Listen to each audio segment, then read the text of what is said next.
कानी बहू। किशोरी लाल जी के बेटे राघव की शादी की बात जगह जगह चल रही थी, लेकिन किशोरी लाल जी को कोई लड़की पसंद ही नहीं आती थी। और उसकी एक ही वजह थी, किशोरी लाल जी का लालची होना। उनको लड़की वालों से मोटा दहेज चाहिए था और इसी चक्कर में एक दिन वो एक बहुत पैसे वाले के घर अपने बेटे का रिश्ता लेकर पहुंचे। उस आदमी का नाम था ओम प्रकाश। देखे किशोरी लाल जी, मेरी एक ही बेटी है और मेरी सारी संपत्ति जायदाद सब कुछ मेरी बेटी नैना का ही है। पापा, नाम से लगता है बहुत खूबसूरत होगी। कितना अच्छा नाम है ना, नैना। ओ, वैसे बात तो सही है आपकी।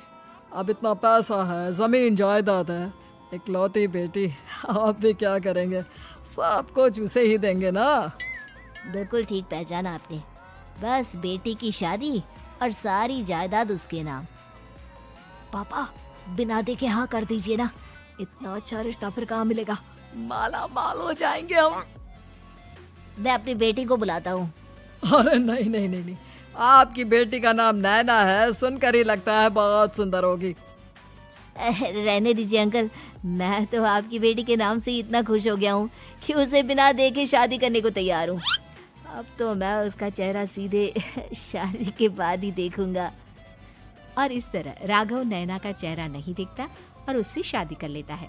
शादी के बाद अपनी सुहाग रात पर जब राघव नैना का घूंघट उठाकर देखता है तो नैना की आंखें बंद थी। कितनी खूबसूरत हो तुम नैना, जरा अपनी आंखें खोलकर मेरी तरफ देखो तो सही। नहीं, मुझे शर्म आती है।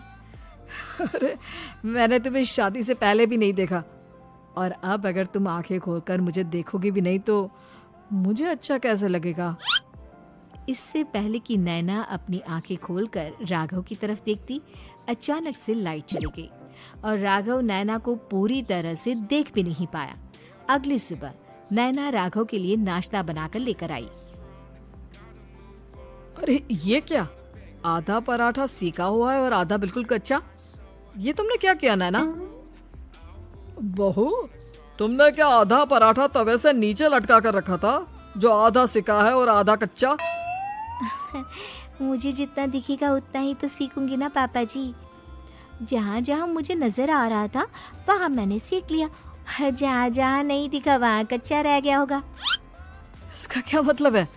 ये कैसा मजाक कर रही है तुम? अरे बहू, तुमने इतना लंबा घूंघट क्यों लगाया हुआ है? देखो, हमारे घर में बहुओं को बेटी की तरह रखा जाता है, और फिर तुम तो इतना सारा माल लेकर आई हो। देखो, ये घूंघट डालकर रखने की कोई जरूरत नहीं है। हाँ नैना, पापा जी ठीक कह रहे हैं, तुम तो आराम से रहो, अपना ही घर समझो। नैना अचानक से अपना घूंघट उठा लेती है। अरे ये क्या पापा, नैना की तो एक आंख फूटी हुई है। नाम से नैना, लेकिन ये तो कानी बहू निकली। मेरे साथ धोखा हुआ है, धोखा। बिना दिखाए अपनी कानी लड़की मेरे संग ब्याह दी। मुझे कानी बीवी नहीं चाहिए। मुझे अभी ओम प्रकाश जी से बात करनी पड़ेगी। आखिर उन्होंने मेरे साथ ऐसा किया क्यों? अरे, आप लोगों ने ही तो पापा से कहा था कि आप लोग शादी से पहले मुझे देखना नहीं चाहते। अब मेरे पापा पर क्यों इल्जाम लगा रहे हैं? अरे लेकिन उन्हें बताना तो चाहिए था ना कि तुम कानी हो, एक आंख से तुम्हें दिखाई नहीं देता। किशोरी लाल और राघव नाराज होकर ओम प्रकाश को अपने घर बुलाते हैं।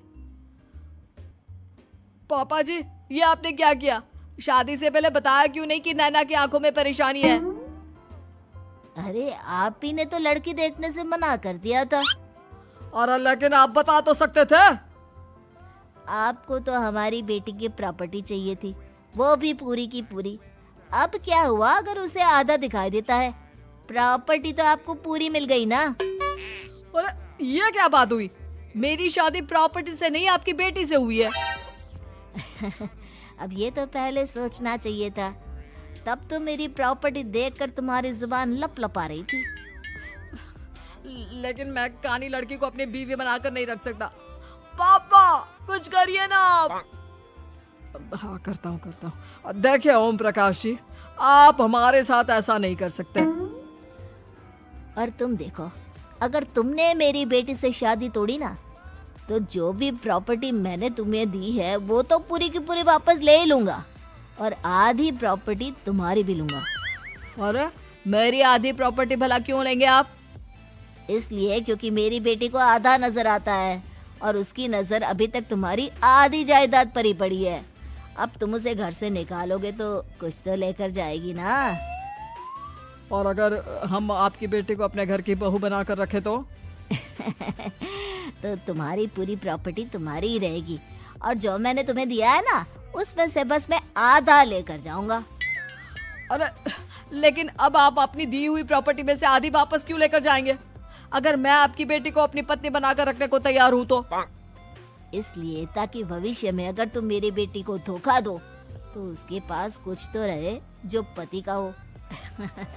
वैसे मेरे पास तो बहुत कुछ है, लेकिन अपने पति की कोई निशानी तो उसके पास होनी चाहिए ना।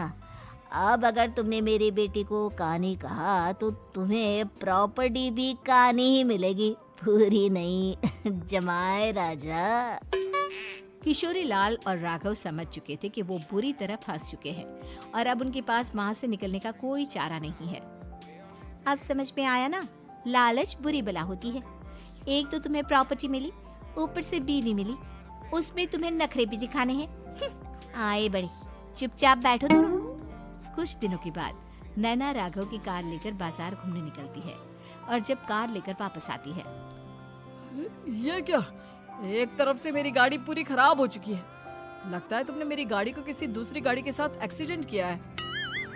अरे कितना बड़ा नुकसान कर दिया तुमने बहू। वो क्या है ना पापा जी, मुझे एक आंख से दिखाई नहीं दे रहा था, सामने से गाड़ी आ रही थी। मुझे तो सिर्फ आधा ही दिखाई दिया और वो गाड़ी मेरी कार से रगड़ती हुई निकल गई। अब मैं क्या करूं बताओ? आप इसे ठीक कराने के पैसे कौन देगा? तुम्हारे पापा? तुमने मुझसे इस तरह से बात की?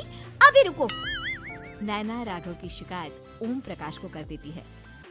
देखो राघव, अब जो मेरी आधी प्रॉपर्टी तुम्हारे पास थी ना, उसमें से आधी और मैं लेकर जाऊंगा, क्योंकि तुमने मेरी बेटी को डांटा। अरे नहीं नहीं पापा जी, गलती हो गई, माफ कर दो। गलती की तो कोई गुंजाइश ही नहीं। अगली बार मेरी बेटी को डांटा तो बची हुई आधी में से आधी और ले जाऊंगा। लालच के चक्कर में हम दोनों ने बहुत बड़ी गलती कर दी बेटा। एक तो तुम्हें कानी बहू मिली और ऊपर से जो माल मिला वो भी काना। इस तरह राघव की हर एक गलती पर ओम प्रकाश उसकी प्रॉपर्टी का आधा आधा हिस्सा लेकर अपना सारा माल वापस ले गया और राघव को कानी बीवी से काम चलाना पड़ा। भाई लालच वाकई में बुरी बला है।